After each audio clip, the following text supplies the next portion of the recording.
हमने पिछले 2-3 दिन में मृदा संसाधन सॉइल रिसोर्सेज की बात करी, तो उसमें हमने समझा उसके पूरा जो एडमिनिस्ट्रेशन था उसका, मृदा संसाधन का, कि कैसे वो काम करता है, कैसे हमारी अर्थ पर उसका अस्तित्व है, कैसे वो लेयर्स में बटा हुआ है, क्या-क्या उसको कारक जो है प्रभावित करते हैं, वो सारी चीज़ें हमने बात करी। ठीक है? अब उसके बाद हम कल बात की थी हमने कि जो फॉरेन राइटर्स है, फॉरेन जो ज्योग्राफर्स है, उन्होंने मृदा का विभाजन किया है। ठीक है? तो वो मृदा के विभाजन के उनके जो बेसिक्स है, आधार थे, वो उन्होंने चूज किए थे, उसके आधार पर उन्होंने मृदा को बांटा है। अब आज हम बात करेंगे कि इस मृदा का जो इन्होंने वर्गीकरण किया, जो क्लासिफिकेशन किया है, वो क्लासिफिकेशन हमने कल इसके जो इसके बेसिक्स के आधार पर तो देखे थे कि उन्होंने क्या बेसिक्स या क्या संकल्पनाएं मूल संकल्पनाएं मानी हैं, उनके आधार पर अब उनके आधार पर उन्होंने इनको 11 भागों में बांटा। ये 11 भाग कंप्लीट होते हमारा ये चैप्टर कंप्लीट हो जाएगा। तो हम 11 जो भाग थे मृदा के, उनकी बात करते हैं। तो पहला हमारा इसके अंदर आता है एंटीसो। देखिए नाम है ये फॉरन इसके आधार पर है। जैसे हम यहाँ पर हमारा हिंदी में नाम देते हैं, वैसे उन्होंने अपने इंग्लिश में ही नाम दिए सारे के सारे। इंग्लिश साथ में उनकी जो वहाँ की जो लैंग्वेजेज है, उसके आधार पर उन्होंने ये नाम दिए। ठीक है? तो इसमें पहला है जो मृदा का जो वर्गीकरण किया उन्होंने, उसमें पहला आता है आपके एंटी सोल। देखिए इनकी प्रॉपर्टीज ध्यान रखनी, पढ़ना है आपको, ये याद करने वाली चीजें हैं। इसमें समझने की बस इतना ये कि थोड़ा सा ये समझना पड़ेगा कि क्या मृदा का स्ट्रक्चर है। तो पहली आती है आपके एंटीसोल। तो इसकी बात करते हैं तो ये मृदा पूर्ण विकसित नहीं होती है। पूर्ण विकसित क्यों नहीं होती? क्योंकि ये सबसे ऊपरी परत होती है। देखिए एंटीसोल की बात करें तो सबसे ऊपरी परत है। ऊपरी परत होने के कारण ये हमेशा कटती छटती रहती है, यानी कि कहने का मतलब ये है कि इसमें परिवर्तन होता रहता है।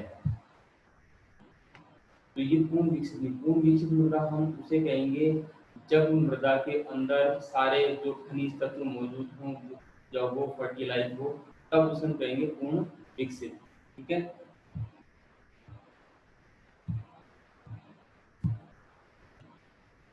अब ये सबसे ऊपर वाली लेयर है, तो इस मृदा के अंदर जो लेयर्स है वो संस्तर वो नहीं दिखते हैं। यानी कि जो हम बात करते हैं जो सॉइल है वो लेयर्स के रूप में बटी है, लेकिन इसमें जो है सॉइल के अंदर लेयर्स नहीं दिखते हैं, दृष्टिगत नहीं होते हैं, क्योंकि सबसे ऊपर वाली है ये टूटती फूटती रहती है।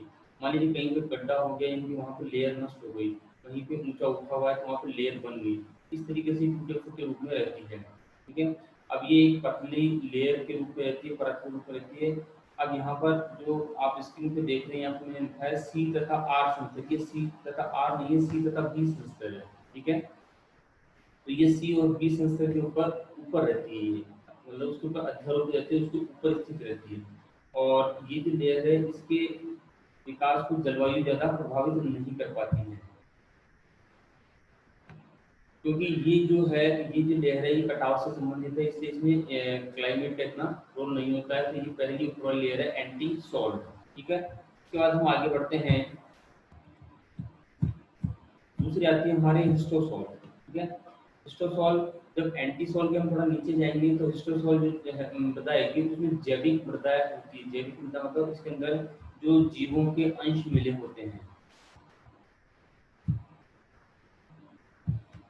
इसके अंदर क्या होते हैं? जीवों के जो है अंश मिले होते हैं। ठीक है? जो वर्ष पर्यंत जल से संतृप्त रहती है, यानी कि इसके अंदर पूरे वर्ष भर क्या है, जल रहता है। इसमें जीवों के अंश मिलेंगे, वनस्पति मिलेगी, उसके अंदर जल की मात्रा उस मिट्टी में आपको हमेशा मिलेगी। ठीक है?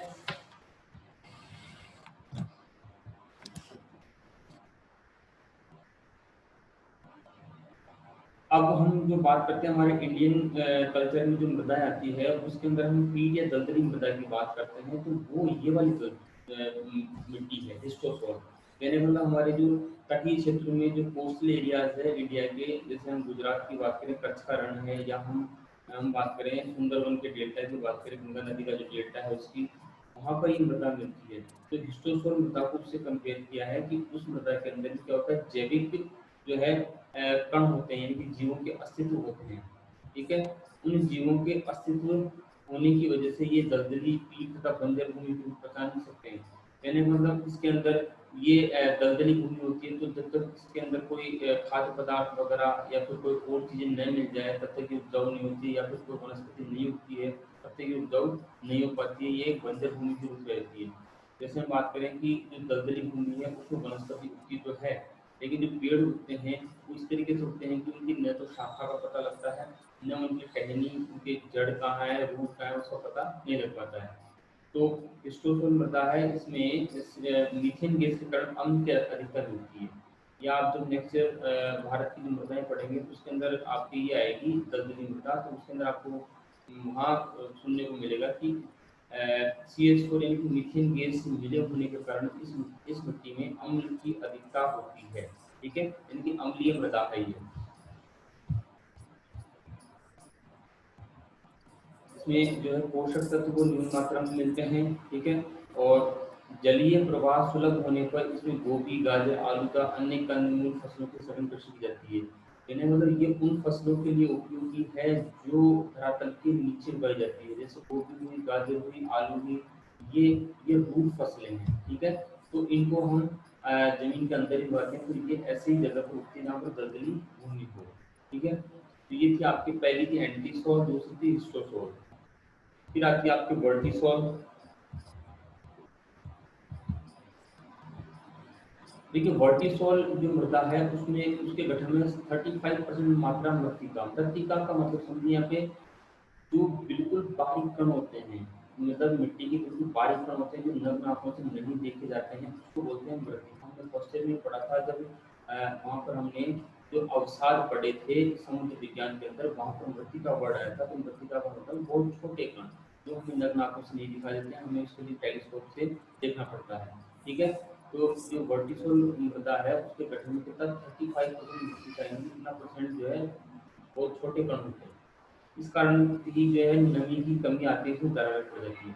जैसे पानी की मात्रा कम हो जाएगी तो उसमें क्या होगा, दरारें पड़ जाती है, यानी कि टूट जाती है इसकी परत।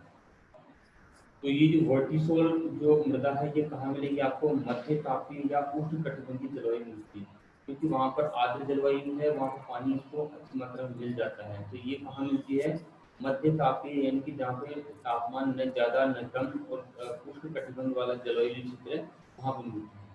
तो जहाँ सामयिक सूखा तथा मौसमी नमी इसको प्राप्त होती रहती है, मौसम के अनुसार इसको इस क्षेत्र में मौसम से नमी प्राप्त होती रहती है, जिससे मृदा की परत खराब नहीं होती है। अब ये मृदाएं कहाँ कहाँ मिलती है, ये मृदा हमें मिलती है ऑस्ट्रेलिया में। ठीक है, ये मृदा में मिलती है भारत तथा सूडान में। अब आप लोकेशन देखिए कि ये तीनों देश है ये किस लोकेशन पे है।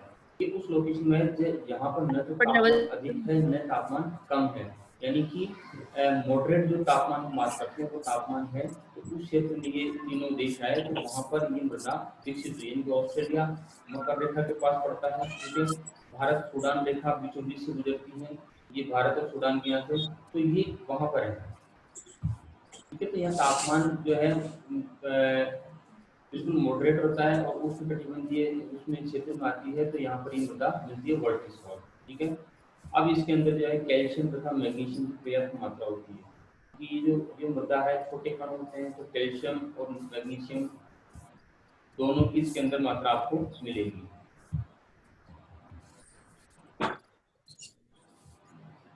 फिर अगला आता है आपके साथ इंसेप्टिसोल्स। ठीक है, ये आपको नाम ऐसे कैसे ध्यान रखने हैं, अगर आपसे जैसे मृदा का वर्गीकरण पूछा जाए, क्लासिफिकेशन पूछा जाए कि साहब विश्व में कैसे वर्गीकरण किया गया है, तो ये पूरे 11 के 11 आपको ऐसे कैसे ऐसी चीज लिखनी होंगी। ठीक है, तो आप क्या आता है इंसेप्टिसोल्स।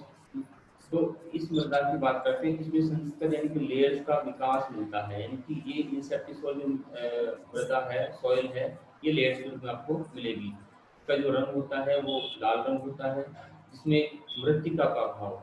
ध्यान रखिए यहाँ पर दो वर्ड आए हैं कि मृत्तिका का अभाव होता है और कण बारीक होते हैं।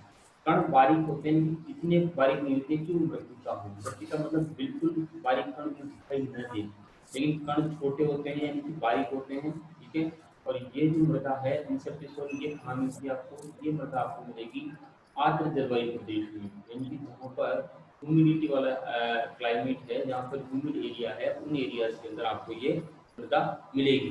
ठीक है। और इस मृदा का जो विकास, जहाँ पर ये मृदा पाई जाती है, उस मृदा के क्षेत्रों में कहाँ पर वन और घास वाले क्षेत्र ज्यादातर देखिए कि इंसेक्टिसोइड जो मृदा है, यानी कि जहाँ पर आर्द्र जलवायु, ह्यूमिड जलवायु है, क्लाइमेट है, वहाँ पर आपको वन मिलेंगे। जैसे हम अफ्रीका की बात करें तो या घास क्षेत्र मिलेंगे, जैसे यूरोप की, एशिया की बात करें कि मध्य यूरोप और मध्य एशिया वाला क्षेत्र, वहाँ घास क्षेत्र मिलेंगे, आपको वन मिलेंगे। जैसे अफ्रीका वाला क्षेत्र है, मिडिल एरियाज वाला, तो उसमें पूरे आपको वन मिलेंगे। तो ये वो क्षेत्र है जहाँ पर ये इंसेक्टिसोइड मृदा यानी कि सॉइल पाई जाती है। ठीक है। उसके बाद हम बात करें एरिडोसोल्स। देखिए नाम एरिडोसोल्स की हमने बात की है यहाँ पर। एरिड का मतलब होता है सूखा। एरिड को अगर इंग्लिश में देखा जाए तो उसका मतलब होता है सूखा। तो एरिडोसोल्स से जो मृदा है वो वहाँ पाई जाएगी जहाँ पर सूखा पड़ता है, यानी कि जहाँ पर ज़्यादा मात्रा में बारिश नहीं होती है या ह्यूमिड एरिया नहीं है, शुष्क कृषि या अर्ध शुष्क जिसको बोलते हैं, जो ह्यूमिड और सेमी ह्यूमिड जो मिलते हैं वो वाली। ठीक है। एरिड या सेमी एरिड जिसको बोलेंगे हम, वो मिलेगी। अब सबसे ज़्यादा किसी मृदा का विस्तार है पूरे वर्ल्ड में। एल्डोसोल्स मृदा है वो विश्व के 19.2% भाग पर फैली हुई है। ठीक है। कितने पर? एल्डोसोल्स की जो मृदा है वो है 90.2%। अगर 100 पूरे अर्थ को मान लिया जाए तो उसमें से 19.2% भाग पर कौन सी मृदा है? एल्डोसोल्स। ठीक है। और ये अन्य मृदाओं से हम सर्वाधिक, यानी कि बाकी का परसेंटेज कम है, इस मृदा का परसेंटेज से ज्यादा है, पूरे विश्व में फैले हुए हैं। ये शुष्क होती है कि सूखी होती है? सूखी से मतलब है कि इसके अंदर पानी की मात्रा कम होती है। ये मौसम से ही पानी प्राप्त करती है, यानी कि जैसे बारिश हुई या नदियाँ हुई, सिंचाई से हुई तो ही पानी प्राप्त करती है। बाकी वैसे सूखी मिट्टी होती है। सूखी मिट्टी की एक विशेषता होती है कि आप उसको अगर हाथ में उठा लेते हैं और हाथ मिट्टी खोद देते हैं तो वो बिखर कर वापस गिर जाती है।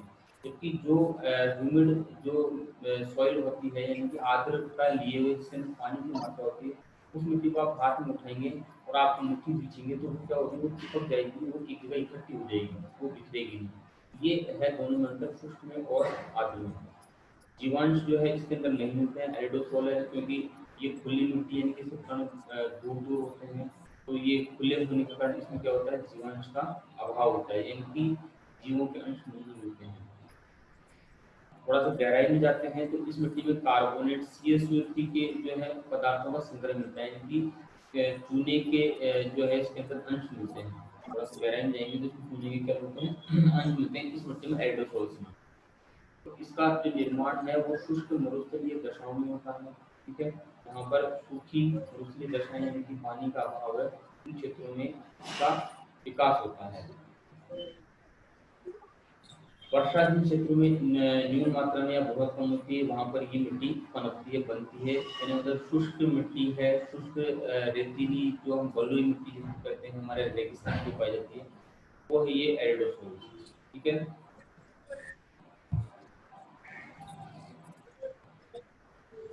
तो जो हम वर्ल्ड की जितने भी मरुस्थल देखें, वो जितनी मरुस्थल है उन मरुस्थलों में ये मिट्टी पाई जाएगी। जैसे हम थार का मरुस्थल की बात करें, सहारा का मरुस्थल की बात करें, हम गोबी का मरुस्थल की बात करें, हम पेटागोनिया के मरुस्थल की बात करें जो कि दक्षिण अमेरिका में है, ये सारे जहाँ जहाँ मरुस्थलों का विस्तार है उन मरुस्थलों में इस मिट्टी का विस्तार है, क्योंकि ये एक सूखी मिट्टी है, एरिड यानी कि शुष्क मिट्टी है।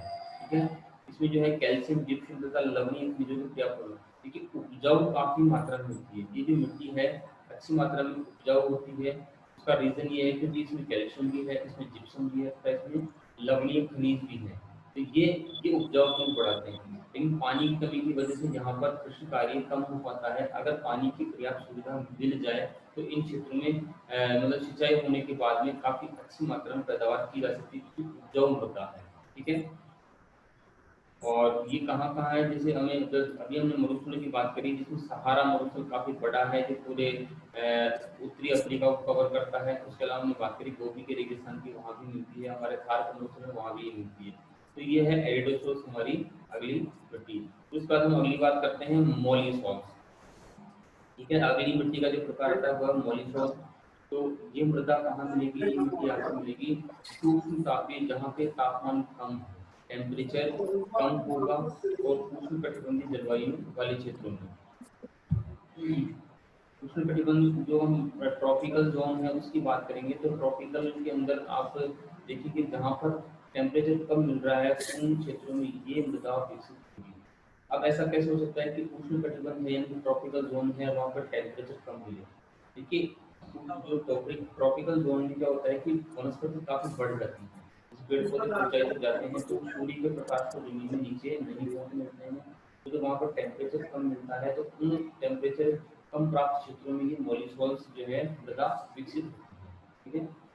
और इसमें जो हम बारिश की बात करें कि वर्षा के द्वारा मृदा में निक्षालन यानी कि कटाव छटाव होता है कि कुछ तत्व एलिमेंट नीचे जाते हैं कुछ ऊपर आते हैं, तो वो क्रिया होती है कैल्सिफिकेशन यानी कैल्शियम ऊपर आता है, कैल्शियम वाले पदार्थ ऊपर आते हैं और बाकी जो एलिमेंट्स हैं वो नीचे चले जाते हैं। ये क्रिया इसके अंदर पानी के द्वारा होती है। जो मृदा निर्माण है वो गहराई तक होता है। ठीक है। यानी कि इसकी जो हम प्रोफाइल की बात करें मॉलिक्यूल्स की, तो प्रोफाइल काफी मोटी होती है, यानी कि मृदा परिस्थिति का इसकी काफी मोटी होती है। ए तथा बी संस्तरों में कैल्शियम की मात्रा अधिक होती है। हमने जब पीछे सेंसर पढ़े थे, लेयर्स पढ़े थे, उन लेयर्स में ए तथा बी की बात करी थी, तो ए तथा बी ऊपर वाले जो लेयर्स है उनमें कैल्शियम की मात्रा अधिक होती है। वो पानी के साथ क्रिया करें कैल्शियम ऊपर आता है। ठीक है। तो इन मृदाओं का निर्माण जो उपोष्ण कटिबंध तथा मध्य अक्षांशीय क्षेत्रों की उष्णार्द्र जलवायु घास के क्षेत्रों में होता है।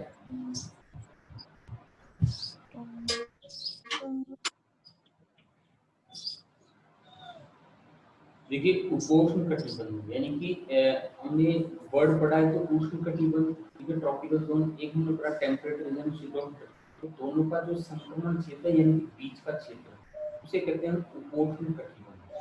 यानी कि हम अगर 20 डिग्री से और 30-35 डिग्री के अक्षांशों के बीच की बात करें, तो लैटिट्यूड्स की बात करें, तो उन लैटिट्यूड्स के बीच में जो हम जोन पाया जाएगा उसे कहते हैं उपोष्ण कटिबंधीय क्या या मध्य अक्षांशीय क्षेत्र, यानी कि मिडिल लैटिट्यूड्स आ जाते हैं, उसमें मध्य अक्षांश आ जाते हैं। ठीक है। वहाँ की जो जलवायु है वो गर्म होती है, उष्ण होती है। क्यों? क्योंकि टेम्परेचर तो अच्छा मिलता ही है, जिसकी वजह से वहाँ पर ह्यूमिडिटी भी होती है उस क्लाइमेट में। तो ऐसे क्षेत्रों में मिलती है और उन क्षेत्रों में क्या है घास के क्षेत्र यानी कि आपके ग्रासलैंड जो है वो विकसित होते हैं। ठीक है। तो ग्रासलैंड आपके विकसित होते हैं। तो ये क्षेत्र ऐसे क्षेत्र कहाँ कहाँ है? ये क्षेत्र आपके यूरोप यूरेशिया यानी कि यूरोप प्लस एशिया, इसका जो है यूक्रेन जो देश है उस यूक्रेन के आसपास का जो क्षेत्र है वो स्टेपिक घास के लिए प्रसिद्ध है। यूक्रेन हुआ, हंगरी हुआ।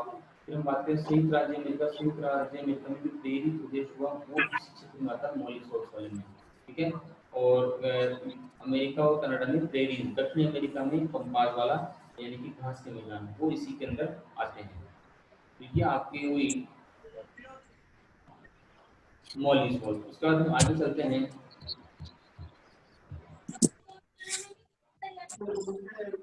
मॉलिसॉस के बाद अगली मृदा जो आती है आपके वो आती है अल्फीसॉस। ठीक है। ये जो मिट्टी है मृदा है ये भी आपके ह्यूमिड क्लाइमेट में मिलती है, आर्द्र जलवायु में मिलती है, यानी कि जहाँ पर पानी की मात्रा हो आपके एनवायरनमेंट में। ठीक है। अब इसमें जो मृदा के जो लेयर्स है, जो सॉइल के जो लेयर्स है उनका जो रंग है धूसर यानी कि आपने स्लेटी कलर देखा होगा, तो स्लेटी कलर, भूरा और लाल, ये इसके कलर है। ठीक है। या तो मिक्सअप में मिलेंगे ये कि स्लेटी कलर हुआ, भूरा कलर हुआ, लाल कलर हुआ। ठीक है। ये तीनों मिक्स के रूप में मिलेंगे या फिर अलग अलग, एक तो धूसर अलग ही मिलेगा आपको, स्लेटी ब्राउन या रेडिश तो आपको अलग ही देखने को मिलेगा। ठीक है। उसके बाद इससे जो अल्फी सॉइल है इसके अंदर जीवांश का अभाव पाया जाता है। ठीक।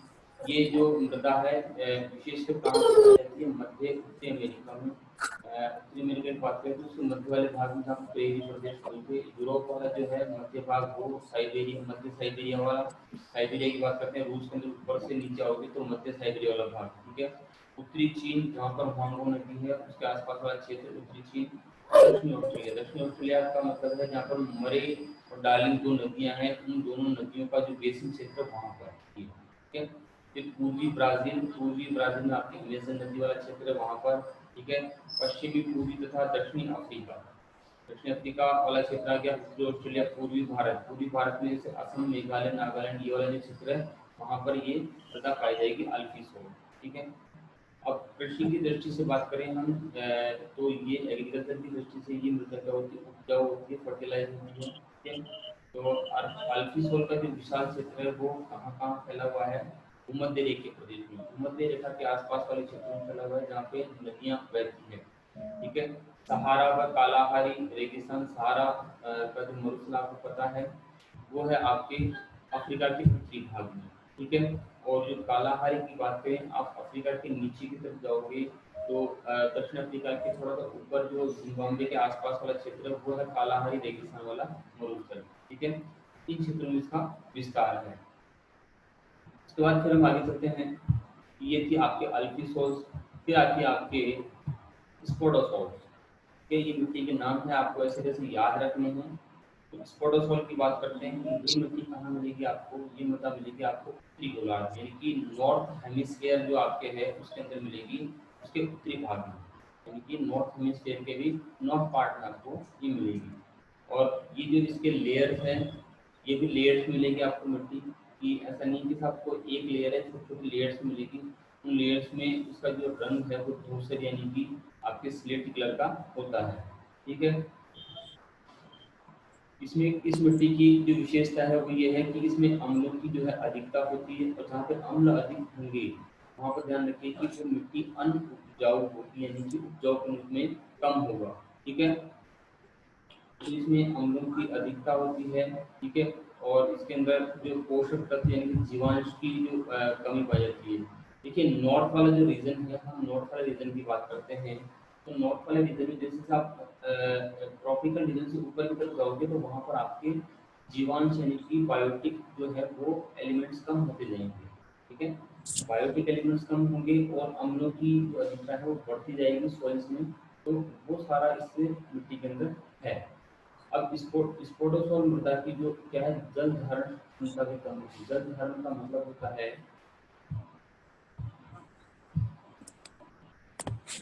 देखिए जल धारण का मतलब होता है कि पानी को रोकने की क्षमता। यानी कि मान लीजिए किसी मिट्टी में आपने पानी डाला हुआ है और वो पानी जो है वो पानी मिट्टी नहीं रोक पा रही, यानी कि वो नीचे चला जाता है या फिर बिल्कुल नीचे चला जाता है, उसको रोक नहीं पाती, यानी कि इसके कण मोटे होते हैं। तो जैसे ये मिट्टी उस पानी को रोक नहीं पाती है तो इसका क्या है, इस मिट्टी की जो जल धारण क्षमता है वो कम है, यानी कि जल को रोकने की क्षमता कम है इसकी। फिर उसके बाद हम आगे चलते हैं। इसमें अगली है आपके अल्टीसॉल्स।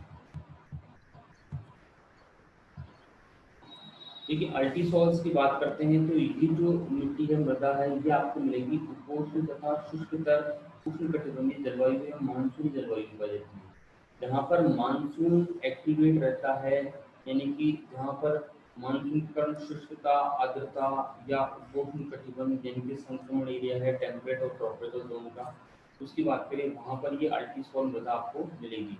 तो इसका जो निर्माण है वहाँ होगा जहाँ पर वन फैले हुए हैं।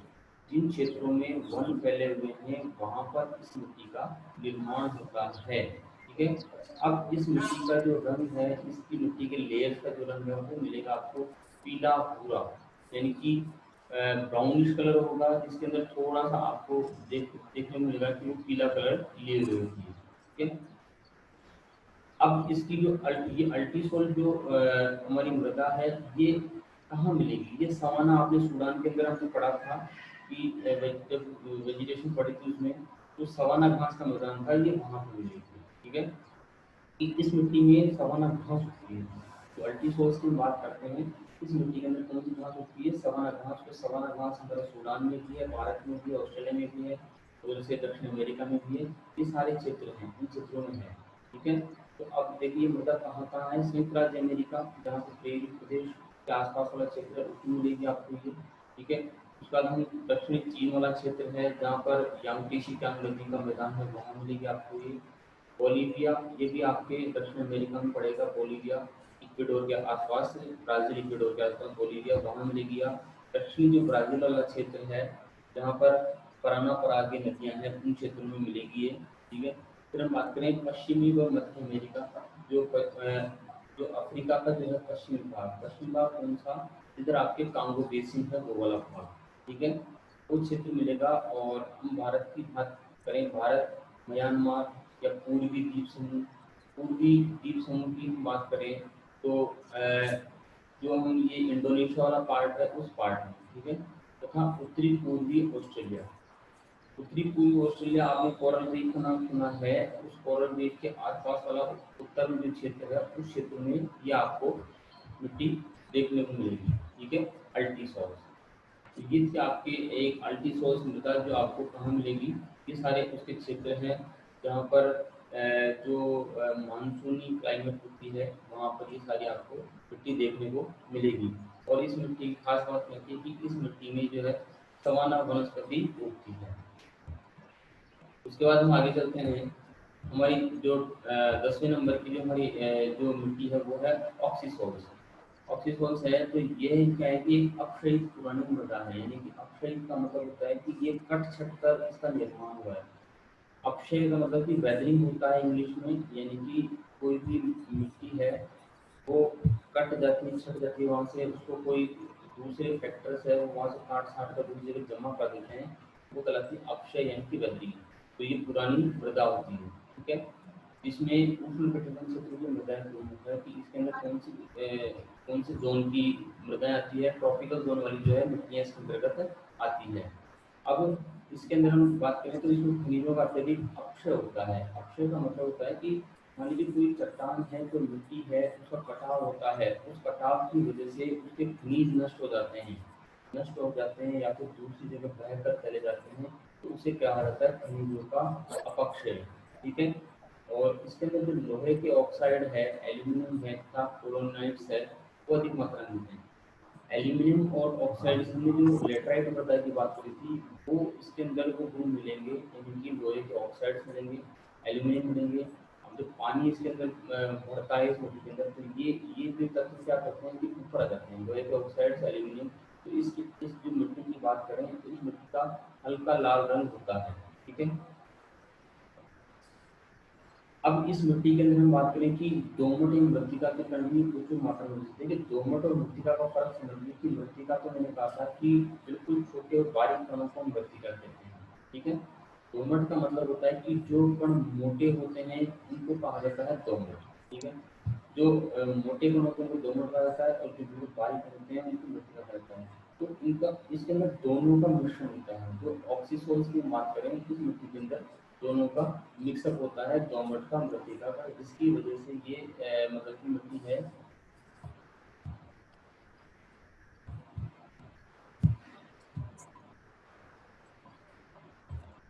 जिसकी वजह से ये मिट्टी क्या है, उपजाऊपन ये हुई होती है। उपजाऊपन इसलिए कह सकते हैं क्योंकि दोनों का मिश्रण है, मृत्तिका का, दोमट का। तो जब मिश्रण है दोनों इनका, तो ये मिट्टी पानी को रोक भी सकती है, अंदर भी जा सकता है, और उपजाऊपन भी होता है इसके अंदर, ठीक है। तो ये सारी चीजें इसके अंदर मिलती है। और ये कहाँ मिलेगी आपको, ये भूमध्य रेखीय और उष्णकटिबंध और पोषण भागों में सर्वाधिक विकसित हुई है। यानी कि जो आपके इक्वेटर लाइन है उस लाइन के आसपास वाला क्षेत्र।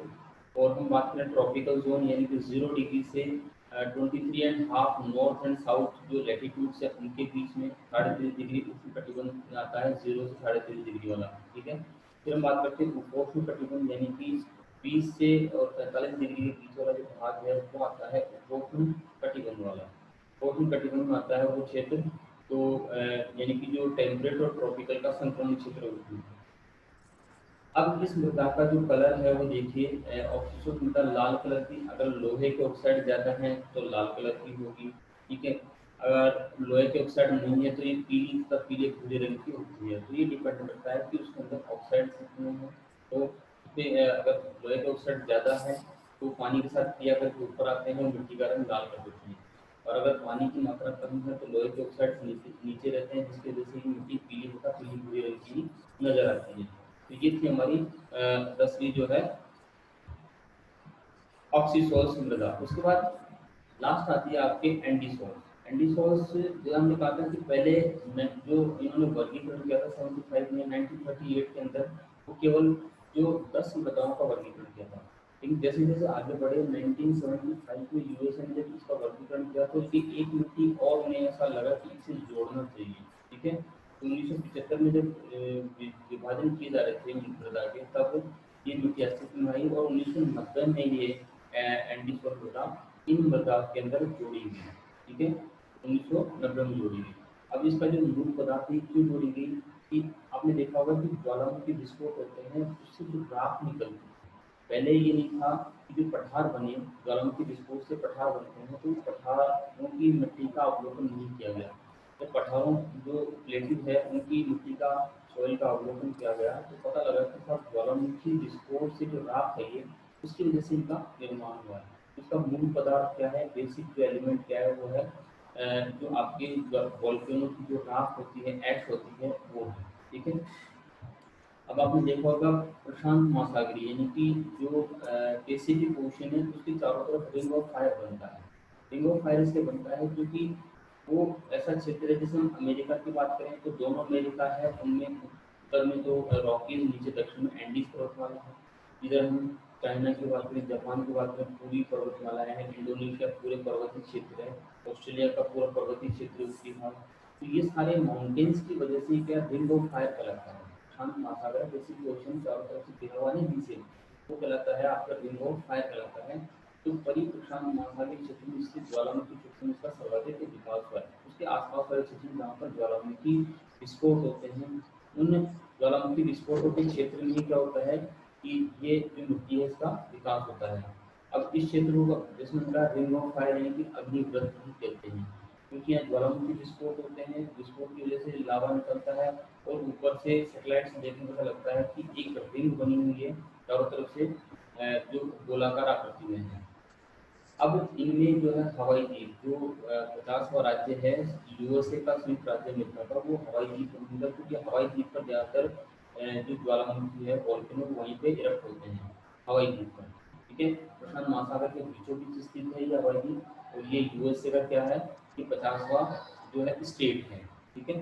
तो अब एंडीसोल जो मृदा है इसमें आपको जीवांश मिलता है, यानी कि जो ज्वालामुखी विस्फोट होता है उसमें जीवों के अंश भी उसके साथ में निकलते हैं, तो जीवांश की मात्रा से मिलते हैं कि बायोटिक जो एलिमेंट्स है वो उसमें मिलेंगे और इसकी जो जल धारण करने की क्षमता है वो अच्छी है। तो इस वजह से क्योंकि ये जो मिट्टी है वो राख के रूप में होती है, राख आपको पता है कि वो अच्छे से काफ़ी बारीक कण होते हैं, तो जल को काफ़ी लंबे समय तक रोक के रख सकती है, ठीक है। उसके बाद ये जो मिट्टी है ये काफ़ी उर्वर होती है, जो पहाड़ी रेंज के अंदर ज्वालामुखी विस्फोट से जो मिट्टी बनती है उस मिट्टी में बागानी कृषि होती है और भी काफ़ी सारे बगीचे वगैरह फलों के वगैरह वो लगाए जाते हैं। क्योंकि मृदा क्या होती है ये काफ़ी उर्वर यानी कि फर्टिलाइज होती है, ठीक है। ये थी आपके पूरी मृदा वाला चैप्टर जिसके अंदर आपका इसका क्लासिफिकेशन है 11 भागों में डिवाइड किया इसको, चैप्टर आपका ये है सॉइल रिसोर्स वाला चैप्टर कंप्लीट है। अब नेक्स्ट चैप्टर हमारे जो चलेगा कल से वो चलेगा आपका फिशिंग वाला, मत्स्य पालन वाला, वो मुश्किल से जल्दी हो जाएगा।